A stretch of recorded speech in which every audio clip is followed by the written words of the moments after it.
না মানে এখন কি আর লুকায় লুকায় মানে এই যে একটু পরক্রিয়া করতো মানুষে, সেই পরক্রিয়া করাটাও কি বন্ধ হয়ে যাবে? না মানেটা কি, মানে এইটাও এখন বন্ধ হয়ে যাবে? তাহলে মানুষ করবেটা কি? মানুষ যদি পরক্রিয়াই না করে মানুষ করবেটা কি আর? মানে এই যে সিস্টেম, এই যে মডেলটা চলছে সমাজে, সেটা যদি বন্ধ হয়ে যায় সমাজটা ভালো হয়ে যাবে। আর সেটা কি মানা যায়? সমাজটা যদি ভালো হয়ে যায় খারাপটা কি থাকবে? সমাজটা যদি ভালো হয়ে যায় অন্যায়টা হবে কি করে, পাপটা হবে কি করে, মানুষ পরকীয়াতে জড়াবেটা কি করে যদি সমাজটা ভালো হয়ে যায়?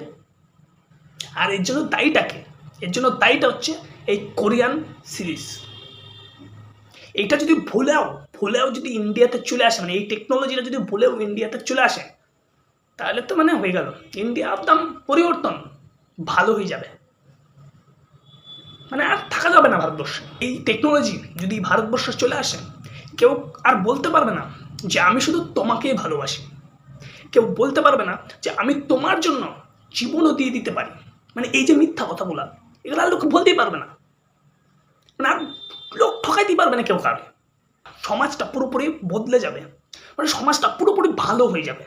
আর এটা মানা যায় না, একদমই মানা যায় না। সমাজটা যদি এর জন্য ভালো হয়ে যায়, আমরা শ্বাসটা নেব কী করে? শ্বাসটা নেওয়া যাবে না, দম বন্ধ হয়ে যাবে যদি সমাজটা ভালো হয়ে যায়। এর সাইড এফেক্ট মানে বিশাল সাইড এফেক্ট। এর সাইড এফেক্ট হিসাবে গাছের পাতা নাড়া বন্ধ হয়ে যাবে, নদীর জল থামিয়ে যাবে, কারণ সমাজ ভালো হয়ে যাবে।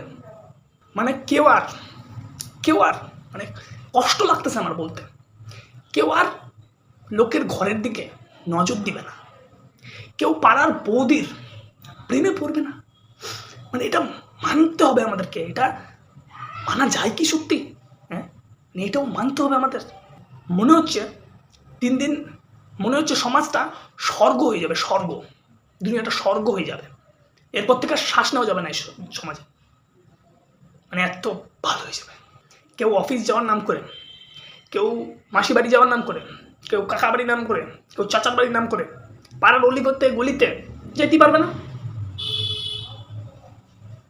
কারণ গেলেই তো ধরা পড়ে যাবে, মাথার থেকে সুতা নাকি বেরিয়ে যাবে। মানে সুতা বেরিতে মানে এটা যদি সত্যি হয়, মানে ঘরে এমন জায়গা থাকবে না, মানে এত সুতা বেরোবে, আরশোলাগুলোও মানে দুদিন পর নিজের আত্মহত্যা করে ফেলবে, যে আমাদের থেকে বেশি সুতা বের করতেছে সেটা। মানে এর ফলে মানুষ ক্রাইম যেটা করতো আর কি, সেই ক্রাইমটা ঠিক করে করতে পারবে না। না তোমরাই বলো, তোমাদেরকে আমি জিজ্ঞেস করতেছি, ক্রাইম ছাড়া, পরক্রিয়া ছাড়া এই দুনিয়াতে কি বাঁচা যাবে? মানে আদৌ বাঁচা কি সম্ভব এই দুনিয়াতে? কোরিয়ানরা নাকি এই ওয়েব সিরিজের নাম দিয়েছে এস লাইন। আমি তো বলি এর নাম হওয়া উচিত ছিল জীবন ভালো করে দেওয়ার লাইন। মানে এটা প্রত্যেকটা মানুষের জীবনটা নাকি ভালো করে দেবে, মানে এটা কি মানা যায় আমাদের আর? বলো, এর বিরুদ্ধে যারা পরক্রিয়ায় যুক্ত, ক্রাইমের সঙ্গে যুক্ত, এবং তাদের ভয় লাগতেছে যে কি হবে, সমাজটা ভালো হয়ে গেলে আমরা শ্বাস নেব কী করে, এর বিরুদ্ধে আমাদের আন্দোলন গড়ে তুলতে হবে, যাতে এটা ভারতবর্ষের মাটিতে আসতে না পারে। চলো আন্দোলন হবে।